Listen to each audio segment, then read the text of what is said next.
What's up guys, welcome to Envision Prototypes. Today I'm going to show you how to investigate a bubbling rust spot on a body panel to see if it's actually gone through. Some of you guys might say, yeah, I know how to fix this. You grab one of these stone abrasive wheels, throw in your grinder, and just start grinding that rust spot down. First of all, if you have chrome in the way, well, that chrome is not going to stand a chance. And second, if that rust spot isn't really bad, and it's only just like surface rust, you're going to really thin out your sheet metal on your body panel and you're going to cause a lot more damage. I'm going to show you how to do some preliminary investigative work to see how bad the rust is using the 62 Cadillac fender skirts as an example. Somebody at some point in the past took and repainted this car, and what they did, they just simply taped off the chrome and gave it a shoe shine. Now the problem was, if there was rust under the chrome, which probably there was, that's why they repainted it, it would just keep creeping back out and causing all this to happen.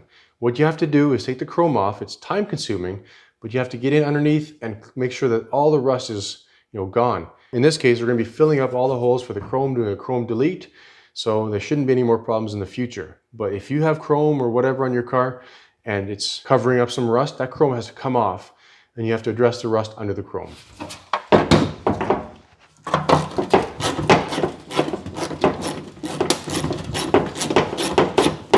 Now you can take a drill and buzz these off, but I'm actually feeling how much tension there is when the nut is becoming unthreaded from that fastener. I don't want to take and snap it off or break the trim or any of that, especially if you're going to reuse it.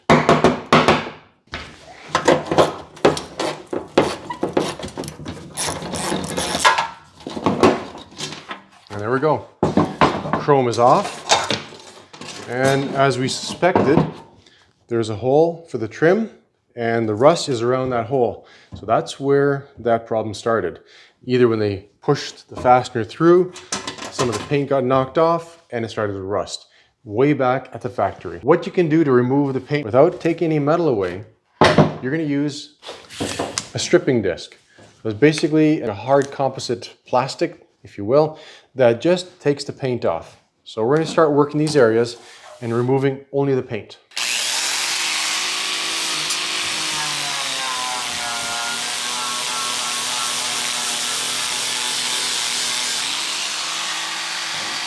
See that? That's nice.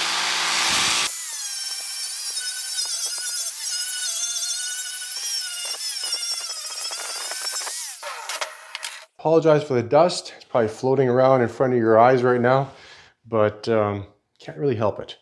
So what we have here is some really nice metal with a little bit of pitting and a rusty area. So at that point, we can take, it's not very deep, a soft disc, and very carefully just remove that rusty area and clean it up so it's nice and shiny. And we'll do the same thing through here. Now you don't want to go too hard on it because you're going to remove material. And that's something you don't want to do.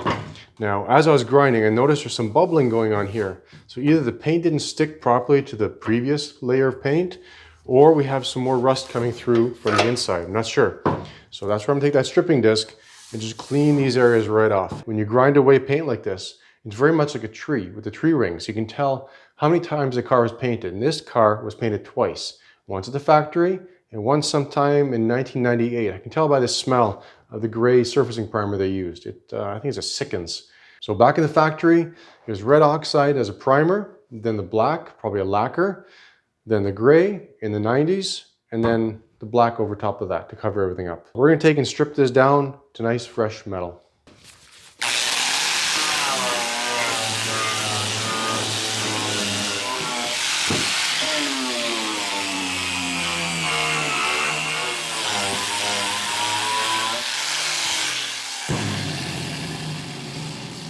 Wow. Well, as you can see, we have a lot more Bondo. I'm getting concerned about that. It could be because of this bracket here. It caused some bubbling, so we're going to have to take this all out and see what's going on.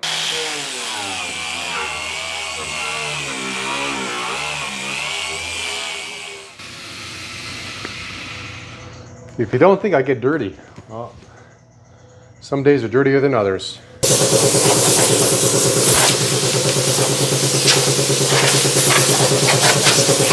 So now that we've cleared the air between us, I'm going to go ahead and explain what's going on with these fender skirts, or at least with this one here. I haven't gotten around to doing the back yet because, well, it's pretty much the same as the front in terms of stripping, just a little more delicate because of all the bracketry. So we'll have to do that later. The reason there was so much Bondo in this area was because somebody took and ran the car up against something and creased this. Like, these fender skirts are heavy gauge. I'm not quite sure how that happened without damaging the rest of it or twisting it or any of that. You can actually see the grinding marks. That's when somebody prepared this area for the Bondo. They actually gouged into it for better adhesion with a grinding disc, probably with a stone disc. I don't want to put filler back in. You saw how much came out of there. What we have to do is take and hammer that out. And then we'll get into dealing with these little rusty areas through here. The other thing I want to mention was the fact that, yeah, you can use a sander and sand that paint down to bare metal, but it's going to take you a long, long time. This metal where that sharp crease is has actually stretched.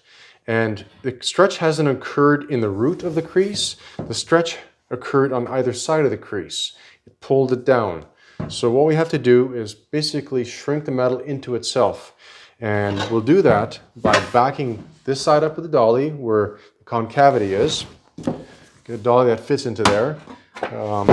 Something that's, you know, kind of matches the curvature of the outside of the fender skirt. Because I don't want to create any more dings or dents in there. So this one's actually a little bit too large. The corners might affect us, so we'll use this one here. It gives us a nice, everything's slippery after the filler has been removed.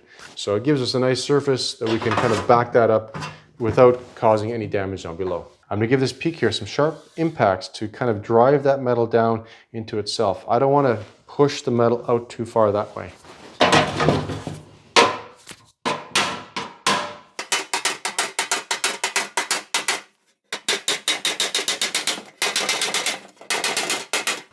That's really high.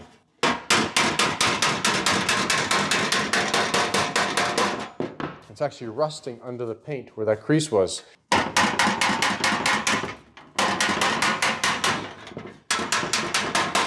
If you're hearing the sharp peen of the hammer, you're hitting the dolly at that point.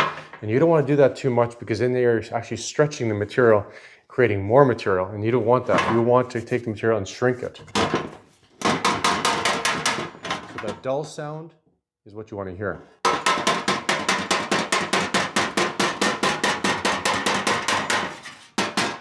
Okay, overall, that's good there. A little bit of stuff there.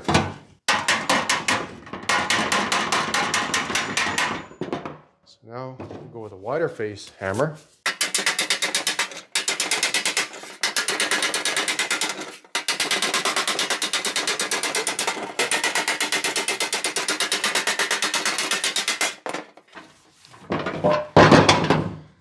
There we go. So we can take the rest of that filler out, whatever that is, because that's preventing the material from sitting properly now. It was so deep that I couldn't even get the disc in there.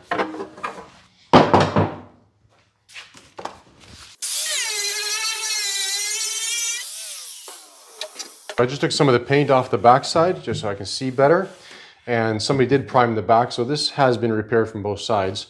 Now, you can put filler back in if you want to. It'll save you a lot of time, but it's not the right way to do it because eventually you're going to end up with problems.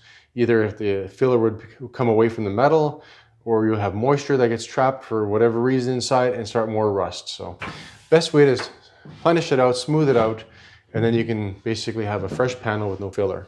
So now I'm going to take and smooth and plenish this area out, driving it down in towards the dolly. And boy, this thing's lively today.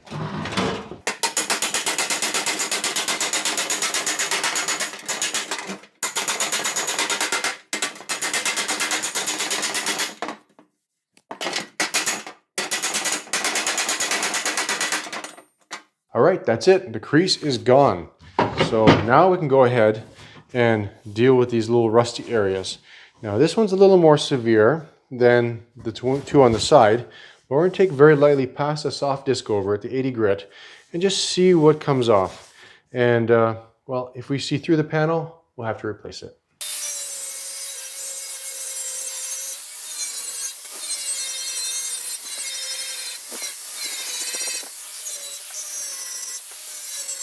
You might see those sparks flying, thinking I'm taking off a lot of material, but 80 grit isn't very coarse. I'm just kind of going into this nice and easy and removing any scaling or whatever that was on top. And the rest of the material is actually coming up quite shiny. So the rust isn't deep at all.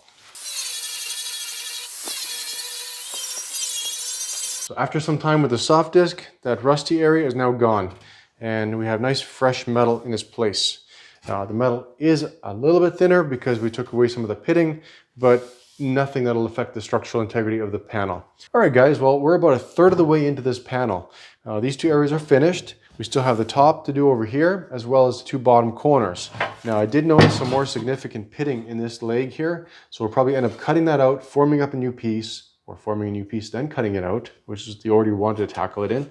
If you cut it out first, you lose your profile. So anyway, form up a new piece, get that installed. The purpose of this video, I'm not going to go into that today, was just to show you guys how to approach a panel with some minor surface rust, especially if you have a piece of trim on there. Take the trim off, look at it, investigate, use that stripping disc. And when you do use that stripping disc, don't push into the panel and create a lot of heat because you will warp it. Even with the older cars with a thicker metal, you'll warp the metal. That's something you don't want to do because then you have to learn a new technique to fix. And well, we could show you that. But anyway, for this video, that's going to be it. Hope you guys enjoyed it. Hope it helped you guys out. Hit the like button, subscribe, and share this channel with your friends. Take care, guys.